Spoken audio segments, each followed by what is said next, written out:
Hi Year 4, it's Mr Tomlinson here. Hope you're all okay and that you've had a good week and that you've been managing to enjoy some of the fantastic weather we've been having. Hope you're managing to get out and do some exercise in the sun. Okay, I'm going to read chapter 20 of Secrets of the Sun King for you. We've just read chapter 19, obviously, and thank you to those children who sent their responses to the questions that I asked about chapter 19. What was I going to say next? So chapter 19, they've made it to the tomb. Fantastically exciting chapter. They've found the three bodies in the tomb and they've replaced the heart. So it feels like their mission is accomplished. But there is a few more twists and turns yet. Okay, so chapter 20. There are 3 more chapters, I think. So we've got chapter... this one and another couple. Okay. When we crawled out again, onto the ledge again, I should say. I'll start again, because that was rubbish. When we crawled out onto the ledge again, it was dawn. After dragging the boulder back into place, we sat against the cliff, exhausted. "It went well," Pepe said. I looked sideways at him. It did. He nodded. We left it at that, because I was crying. And so was he. The sun was coming up over the valley, where the light caught the tops of the hills. The rock looked almost pink. Everything else was in shadow. The road twisting along the valley floor. The boulders that marked the way. I'd never seen a view more beautiful or more empty. I wiped my eyes. Now, at last, the curse should be broken. We could start hoping for better, happier things. I fancied a moment just to sit and take it all in. I was so tired. But it was a good tiredness, like Nefertiti on a winter's evening curled up in front of the fire. After a while, Pepe left me to check on the others, but was back again in moments, looking agitated. Remembering Tulip, I scrambled to my feet. "She's not worse, is she?" I asked. He beckoned. "Come, see for yourself." I followed him almost blindly off the cliff, back to the place where we'd left Tulip playing on Pepe's scarf. My heart was hammering. I didn't know exactly what to expect, but it certainly wasn't 3 people, where earlier there'd just been 2. Tulip looked better, thank heavens. Oz was beside her, staring not at his sister, but at the new addition to the group, a blonde-haired young man. All 3 were sitting cross-legged on the ground, the camels behind them dozing. Tulip waved. As I approached, she shot me a quick questioning look. "Have you done it? Is the job at where it belongs?" I nodded. Immediately, she was all smiles. "Then you'll never guess who came back for his notebook." It wasn't exactly hard to. The reporter was right there in front of me. I stopped mid-stride. He looked very familiar. The beard was gone, but the nice smile made me realise he was the man from the train. "Crikey," I said, grinning back. "Hello. Fancy you being here." "Hello." The man ran a hand rather sheepishly through his hair. "I expect you've guessed who I am by now, haven't you?" Well, you seem to be a reporter," I offered. As I sat down beside Tulip, I was aware of how shivery she was. Not from fever anymore, but with excitement. And Oz, who never looked directly at anyone much, was gazing at the young man like he was a Christmas present that might be snatched away from him at any moment. "This is my best friend, Lil," Tulip said, then gestured to the reporter, "and this is Alex." I stared at her, at him, at Oz, and at Pepe, who watched us, an arm around each of his camels' necks, tears still rolling down his face. "Alex?" I frowned. "What, as in your brother, Alex?" "I don't think we've got another one," Tulip laughed. I was knocked sideways. This young man didn't look anything like the boy with the floppy hair whose portraits hung in the Mendoza's library. "You got on the train in Yugoslavia. You're the second-class ticket man," I cried. "But your beard—" "Gone," he said, patting his face. "It didn't suit me much, did it?" He certainly looked better without it. I turned to Oz. "Blimey, this was who you saw at Athens Station."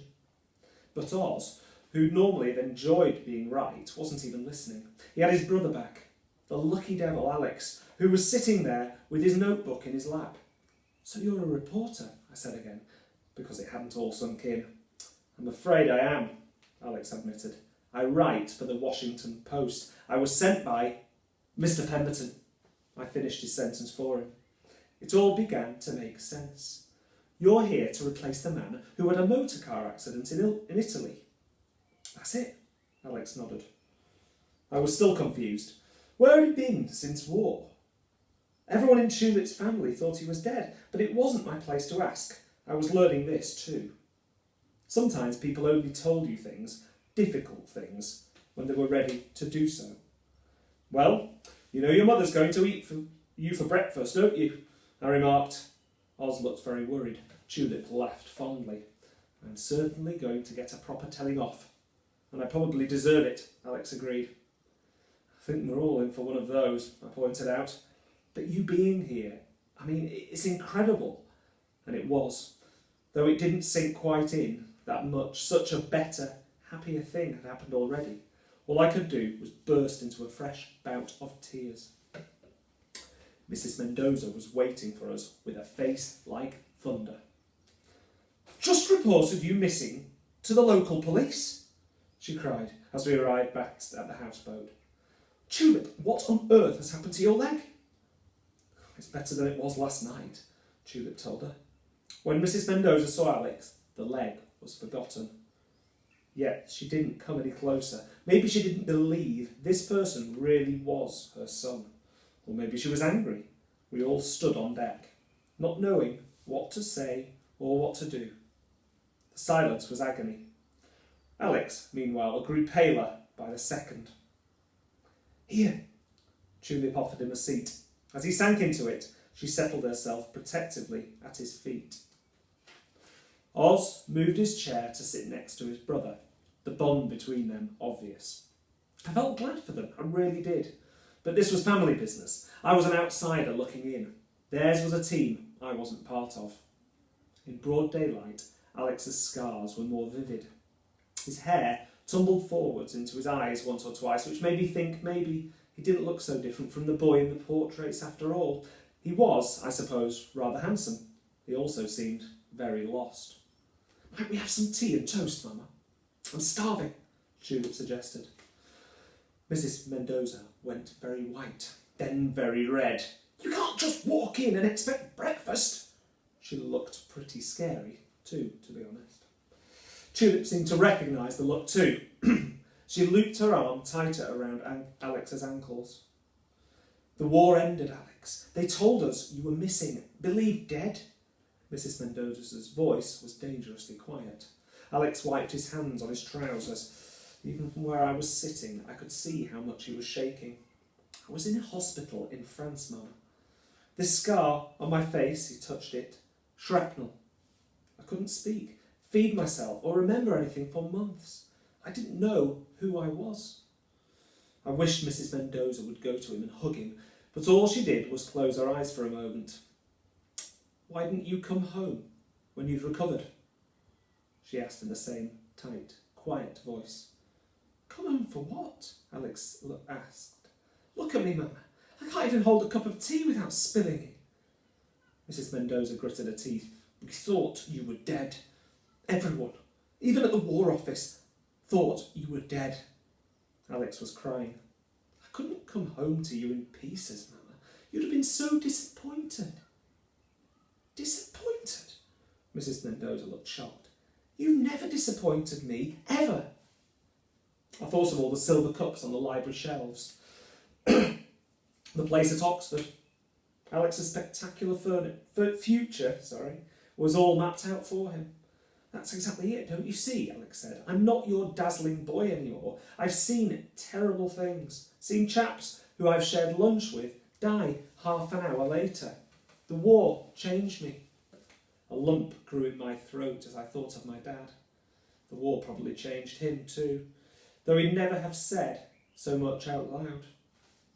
But hearing Alex give words and feelings to the sadness helped me understand a little better why Dad rarely smiled. Mrs. Mendoza, though, wasn't moved. Do you think you're the only person in the world who's suffered?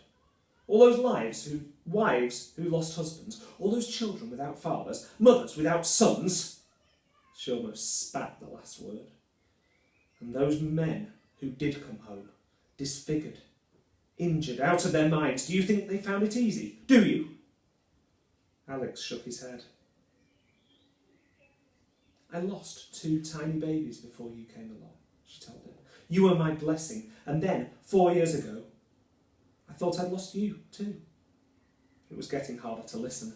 Everything they were saying made me think of my parents, especially that Sunday afternoon in St Mary's churchyard. My mum had lost a baby. I'd never had the chance to be a sister to my brother, and all these years Grandad had missed out on having a grandson. In my family, it wasn't the dead people who were mourned, it was the living one we never got to know. I'm sorry, Alex held up his hands, but the longer I stayed away, the harder it got to come back. When Mrs. Mendoza stepped towards her son, I honestly thought she was going to hit him. She didn't. She hugged him at last. It was a fierce, bone-crushing embrace, and anyone could see how much she meant it. Afterwards, we did have tea and toast. Where have you been all this time, Alex? Said Mrs. Mendoza, adding sugar to our tea. Now her anger had eased a bit, she looked completely dazed. America, mostly. I gave up on history. He smiled wryly. I'd had enough of dead people. I wanted to be a writer like you, Mama. I thought it might help me make sense of the world. Her face softened a little. Why are you here now? Did you track us down? Or is it mere coincidence? A little bit of both, he said, taking a deep breath. You see, I followed in your footsteps. I work for the Washington Post. I braced myself as Mrs. Mendoza froze mid-sip of tea. Nervously, Alex hurried on. When my colleague had an accident, I was sent to cover this terrific story. It was my first big break. I leapt at the chance, of course. More than anything, I wanted to do it to impress you, don't you see? You? Mrs. Mendoza nearly choked. Mr. Pemberton sent you. Oh, Lordy, Judith muttered under her breath. Here we go. I winced. It was all about to come out, our cover-ups, the misunderstandings about who'd sent which telegram and when. We'd also booked tickets under someone else's account. And amongst that lot, we'd probably done something rather criminal. Yet the great unravelling of more secrets didn't come. At least not then. Mrs. Mendoza was too stunned to say anything. And Alex, now he'd started, couldn't stop. I'd heard rumours of tensions between Mr. Carter and the locals here, though not much has been said in the papers about that so far. Back home they're making him sound like a hero, I agreed. Exactly, Alex nodded vigorously. I followed him last night. When he took off into the desert, he and Lord Carnarvon were up to no good, I'm sure of it. But they were on donkeys and I was on foot, so by the time I caught up with them, I'd missed the real action. It's a possible story lead, Mrs. Mendoza admitted, not realising that the children had seen all the things happen. But you'd need to have all the details to write about it. I put down my teacup. We were there, I said. I saw it happen up close. What do you want to know? Okay, that's the end of chapter 20.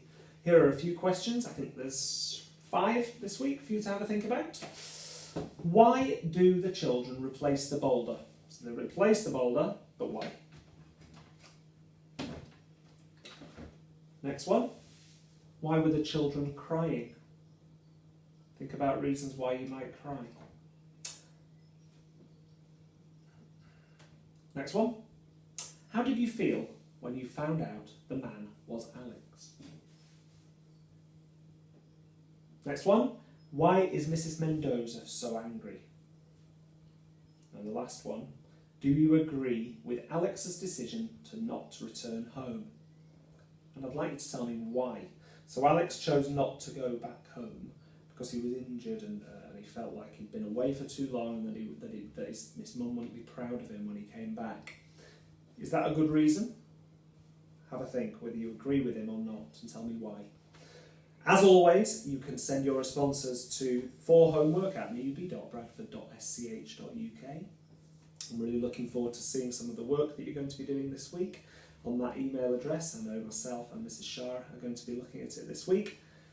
Okay, I'll read chapter 21 next week with some more questions. Have a fantastic week, and I'll see you soon. Bye for now.